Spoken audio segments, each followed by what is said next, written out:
Hey there. Welcome to the Modern Leadership Podcast. I'm Tim Nolan. So, in our first episode here, I'm really excited to go over several things with you that's going to drastically change how you are going to engage your employees. In fact, I was just on a phone call with Eric, just doing a little pitch, for an organization. And, we were having this conversation about how the needs of today's workforce have significantly changed over the last, let's say, 7 or 10 years. And so a different approach is needed. And so that's what this podcast is about. It's about looking at a modern approach, a leadership approach that works with employees and makes them want to engage, makes them want to give their best, and ultimately leads to high levels of engagement and the desire to remain with an organization. But there's something I'm going to go over today that most people miss the mark on. In fact, even the largest organizations, they're really focused on engagement. And I'm going to share something with you that's going to get you thinking a little bit differently about that. Engagement's important, but there's something that needs to come first in order for engagement to really be high and maintain that. And so today, we're going to look at low levels of engagement, the latest Gallup information. We're also going to look at, you know, commitment versus engagement, a modern versus traditional leadership approach, and just looking at a wide variety of things. And so this is meant to be a weekly podcast. At least that's how I would like to kind of start it out. But we'll see where time goes. And but I would love for you to email me with any leadership challenges that you're having with employees, especially. So Tim at modernleadershippodcast.com. So any challenges you're having, send my way. I definitely would love to address that going forward. And so, real quick, before we get into anything more, is let me tell you about me and why hopefully I can have some credibility with you. And so, I started working in the nonprofit field, and I thought I was going to be like a nonprofit CEO. That's what I thought my path was going to take me. And then I was a. It's funny enough that I was working in a place where the contract was ending, so I applied to become a director at a nonprofit. And the funny thing is, I had never led people in my life, so I didn't even apply for a supervisor or a manager. I applied for a director position, and I got it. I got it. And maybe because I presented well, who knows? But once I got in there, I'm like, oh man, wow, dealing with employee issues and holding people accountable and all this stuff. I'm like, wow, this was all right. So, but along the way, so the executive director at this nonprofit, a very brilliant person, though I will admit, they they were a tyrant, and they enjoyed firing people. And so I was there for like a year and a half, and then the tide had turned. And when I started receiving her wrath, and I was like, I'm not doing this. I'm not doing this. And so I quit my job, and it took me 6 months to find another one. I don't know why, but in that time, I decided to write a book, and I never intended to write a book, but I felt really compelled based on my experience. And I felt that people needed a roadmap so that hopefully they could treat employees better. And so from that, this first book came out. Hopefully, you never find it. It was rather small, and I went to 40 publishers to try to get it published, and they all rejected it. And one person even said, "Thank you for sending your pamphlet over." And it wasn't quite a pamphlet; maybe it was 100 pages. But I was like, "Okay, that's good motivation." And so I self-published, and eventually I caught on with Amazon, and they're great. So if you ever think about writing a book, I would highly recommend Amazon for sure. And so I finally got a job. I'm working, and I'm starting to write some more books, and I finally got to a point where I said, I'm ready to jump off and do this. I want to do this full time. And so I did. And I'm not going to sit here and tell you that I'm a millionaire or that I got all the answers. but I've been able to do it my way. It's definitely ups and downs. Anyone who wants to have their business, but you got to stick with it and you got to believe in what you're doing. And so I've been very, very fortunate. So I've worked with tens of thousands of managers around the country and hundreds of organizations to improve employee um, commitment, engagement, performance, and retention. And I was just in California last week, working with an organization. And what's really cool is that, I started doing a lot of 1 and 2 day trainings when I started this, probably around 15 years ago. But a few years ago, I moved to more of a leadership program approach where I have a 12-month leadership program, a highly effective managers program that over 7,000 managers have gone through and over 100 organizations. So, really, really cool program. And when I was out in California last week, that was our final meeting. And so, what's really cool about that program is that people improve their leadership skills based on what's being covered, but you're also improving your organization because I'm going to identify process opportunities. And within those, then that's where you start looking at as an organization. How do we do this? Do we do this the same across the board? Is it different? How do we create a best practice? So that's the fun part for me. That's a really fun part. I love helping improve process. And then when you get a chance to work with an organization for 12 months, you get to see their evolution, which is really neat as well. And so that's a little bit about me. And I'm always combing through research on LinkedIn, and just really trying to help people create an environment to where employees will thrive.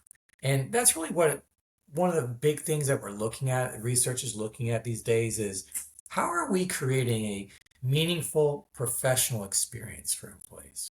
Meaningful professional experience. And so that comes through a lot of different activities. But just like Eric was telling me, he's a CPA at a company. He was saying, I worked at this CPA firm many years ago. And, I had this manager who was really invested in me. And he said that made all the difference. And he was really invested in me. And, in turn, I felt like I wanted to give my best effort. And so that's what this stuff does. And even though there's AI and there's all this other cutting edge stuff out there, but there are certain things about human beings that don't change much over time and that need to feel connected to something, a sense of belonging, that your work matters, that you matter. When managers can do that for employees, that's when you're going to create those conditions to where people thrive. And managers thrive as well, knowing that they're having a big impact with their teams, not just productivity standpoint, but also just people thriving overall. And managers play a big role in that. And so, a couple of things I want to look at today is let's start with the engagement piece. So, Gallup just released a new research indicating that only 21% of employees are reporting that they are engaged at work. Now, this is a self-report measure. And whenever Gallup's involved, think of huge sample sizes. They're not interviewing 500 people. It could be 15, 25,000, 50,000 people. I mean, these are large sample sizes. So really good information that Gallup always puts out there. But the issue to look at with the low levels of engagement really goes right into the next piece, and that's commitment. Commitment versus engagement. That's something I want you to pay attention to. Okay. Um, Everyone's getting it wrong. They're getting it wrong. People are so focused on engagement. But what people fail to realize is engagement is what you get as a byproduct of commitment. So, commitment, when people are committed, that's when they are psychologically bound to an organization, to the mission, to the work that's being done, to their colleagues, to their manager, and just the organization as a whole. And so that's one of the things to look at when I'm working at organizations is one of the drivers is what are you doing to recruit and interview those types of things? And so we'll talk more about that in a future episode. But it's really vital to look at the commitment versus engagement. Again, engagement is the byproduct of commitment. So engagement's what you see. Engagement is I'm volunteering to participate in a committee. I'm giving you a suggestion to improve something on the team. That's when someone's engaged. But committed is I want to do that.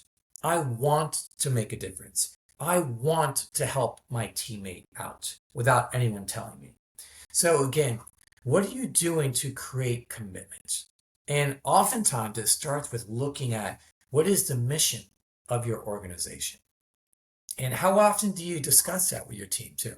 So one of the things I always tell people is that this should be the first bullet point in every team meeting that you have is looking at what is the mission and really trying to celebrate mission moments. You're looking for mission driven behavior. And the mission can be a really good unifying approach as well. So that's definitely something to look at. And so another piece today I want to talk about is looking at a modern versus a traditional leadership approach. And so when we look at traditional, and most of you probably listening to this have experienced traditional managers over the years, and that's where you don't get a lot of feedback, and no news is good news. So if they're not coming around, you're like, okay, I guess I'm doing okay. But you're not going to get a lot of feedback on your performance. No one's asking you about your career goals. You're just not going to get a lot. You're going to get, here are the expectations, go do your job. And if you have a problem, you can go to them and they'll fix it for you. So that's a traditional leadership approach. But when we look at a modern one, a modern leadership approach focuses on checking in with the employee and really finding out what drives them. What are you motivated by? What are you passionate about? And how can I be a partner to help develop those things for you? And so the expectations are still there, and you need to do a good job, and I'm going to give you tough feedback when it's needed. But I'm also a partner that wants you to thrive. And if your career goals take you outside of your position or outside of the organization, that's okay. As long as you do a good job while you're here, I want to be a partner in that. And so that's something that a modern leadership approach looks at. And so that's what I focus on in the Highly Effective Managers program is really helping people with that. And so one of the things to look at too is that I have a couple upcoming trainings. So one of them is the Highly Effective Managers program. It's starting on July 24th. July 24th at 1 p.m. You can go to highlyeffectiveorganizations.org to check it out. And when you're there, you can sign some of yourself or some of your colleagues up. And so that's an open training. That's where anyone can sign up. Anyone who manages people can sign up.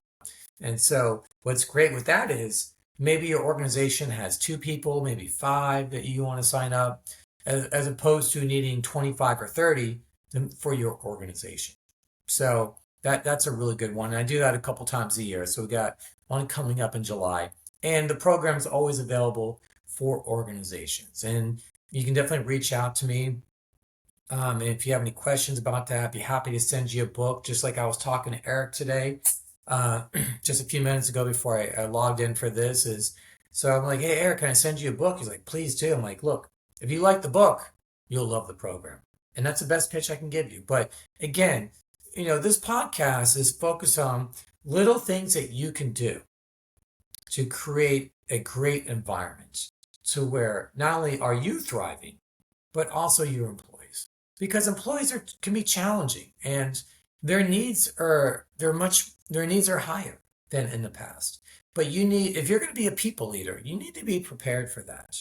You need to be prepared knowing that here's what the needs are of my employees and how am I finding that out and how can I give them effective feedback so that if they're doing well, you let them know.